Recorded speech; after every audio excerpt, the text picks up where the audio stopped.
பாரம்பரிய சமையல். Peppers TV நேயர்கள் அனைவருக்கும் வணக்கம்.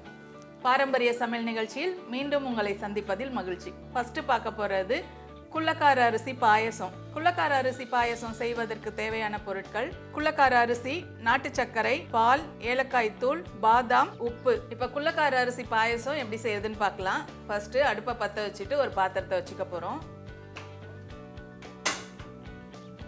இதுல பால் ஊத்திக்கலாம்.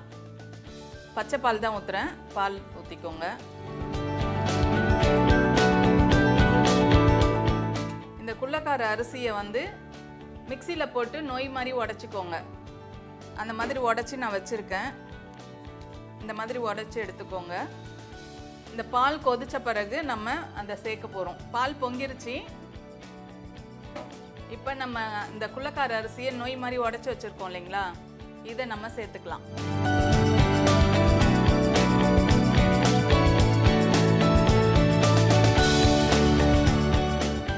சேர்த்து நல்லா வேக விடணும். இது நம்ம நொய் மாதிரி நல்ல மாவாக தான் அரைச்சி வச்சுருக்கோம், அதனால் சீக்கிரம் வெந்துடும். இந்த குள்ளக்கார அரிசி பாரம்பரிய அரிசியில் ஒரு வகை தான். இதுலேயும் நிறைய சத்துக்கள் இருக்குது. நம்ம உடம்பு இதுலேயும் இந்த குள்ளக்கார அரிசிலையும் கெட்ட கொழுப்பை கரைக்கக்கூடிய சத்து இதில் இருக்குது. இந்த குள்ளக்கார அரிசி சாப்பிட்டோம்னா நம்மளுக்கு பசி அவ்வளோவா எடுக்காது. அதாவது நம்ம திருப்தியான ஒரு ஃபீலிங் இருக்கும். நம்ம சாப்பிட்டுட்டு ஒரு மதியானம் 2 மணி 1 மணிக்கு சாப்பிடுவோம் இல்லைங்களா, அது வரைக்குமே பசி எடுக்காது. அந்த அளவுக்கு நம்மளுக்கு திருப்தியாக இருக்கும் இந்த குள்ளக்கார அரிசி சமையல் சாப்பாடு. இப்போ இந்த மாதிரி பாயசமாக செஞ்சு நம்ம காலையில் சாப்பிட்டோன்னு வச்சுக்கோங்களேன், மதியம் வரைக்கும் நம்மளுக்கு பசி எடுக்காது. அதே மாதிரி இதில் இந்த குள்ளக்கார அரிசியில் நம்ம கெட்ட கொழுப்பை கரைக்கக்கூடிய சத்து இருக்குது. நம்ம உடம்பு குண்டாக இருந்தால் கூட அந்த கெட்ட கொழுப்புலாம் கரைச்சி ஒல்லியாக்கிறோம். இன்னொன்று, இந்த அரிசி நம்மளை சுறுசுறுப்பாக வச்சுருக்கோம். இந்த அரிசியில் நம்ம சமையல் பண்ணி சாப்பிட்டோம்னா நம்ம உடம்பு சுறுசுறுப்பாக இருக்கும், மூளையும் சுறுசுறுப்பாக இருக்கும். இந்த வலிப்பு நோயெலாம் வருது இல்லைங்களா, அவங்களுக்குலாம் இது ரொம்ப நல்லது. அது வர விடாமல் தடுக்கும். வலிப்பு நோயை சரி செய்யும், வர விடாமையும் தடுக்கும். நம்ம பாரம்பரிய உணவு எல்லாமே நம்ம மருத்துவ குணம் இருக்கிறது தான். முக்கியமாக இந்த சர்க்கரை அளவு அதிகமாக இருக்குது இல்லைங்களா, அவங்களுக்கெல்லாம் இந்த பாரம்பரிய அரிசி, சிறுதானியம் எல்லாமே சாப்பிட்டுட்டு வந்தாங்கன்னா இந்த சர்க்கரை அளவே கம்மி பண்ணும்.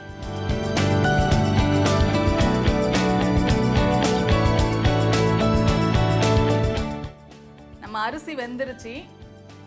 இப்போ என்ன பண்ண போகிறோன்னா, ஒரு பிஞ்சு இந்த ஸ்வீட் டேஸ்ட்டுக்காக ஒரு பிஞ்சு உப்பு சேர்த்துக்கோங்க.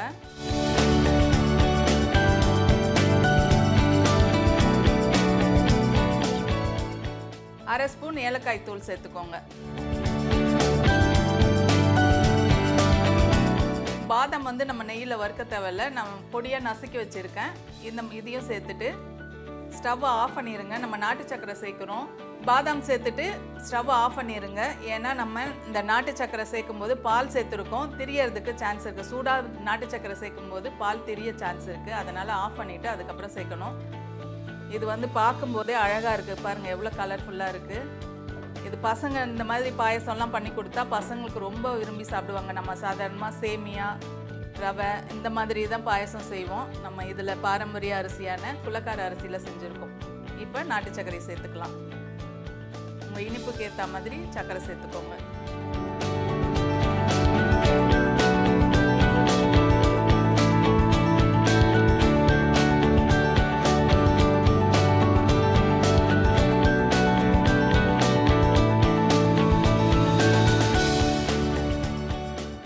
குள்ளக்கார அரிசி பாயசம் ரெடி ஆயிடுச்சு. இப்போ ஒரு பவுலில் மாற்றிக்கலாம்.